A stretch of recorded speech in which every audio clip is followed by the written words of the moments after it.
தலைவிதியை மாற்றும் 5 தெய்வங்கள் யார் தெரியுமா? முதலில் முருகன். தினமும் 108 முறை ஓம் சரவண பவாய நமக சொல்லுங்க. இன்னும் சிறப்பாக வேண்டும் என்றால் அந்த மந்திரத்தை கைகளால் எழுதி பாருங்கள். அதிசயம் என்ன தெரியுமா? துன்பங்கள், எதிரிகள், தொல்லைகள் அனைத்தும் கரைந்து போய்விடும். அடுத்தது மகாலட்சுமி. வெள்ளிக்கிழமை இரவு சுக்கிர ஹோரை நேரத்தில் ஓம் ஸ்ரீ மகாலட்சுமியை நமஹ் என்று 108 முறை சொல்லுங்க. வீட்டில் இருந்த வறுமை கரைந்து போகும். பணப்புழக்கம் நதி போல உங்களை தேடி வரும். மூன்றாவது மகாதேவன் சிவபெருமான். தினமும் 21 முறை ஓம் நம சிவாய நமக சொல்லுங்க. கர்ம வினைகள் கரைந்து போய் மனதில் அமைதி வரும். வாழ்க்கை மகிழ்ச்சியாலும் நன்மைகளாலும் நிரம்பும். நான்காவது விநாயகர்.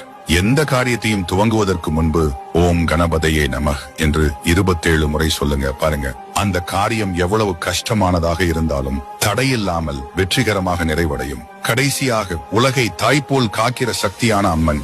அமாவாசை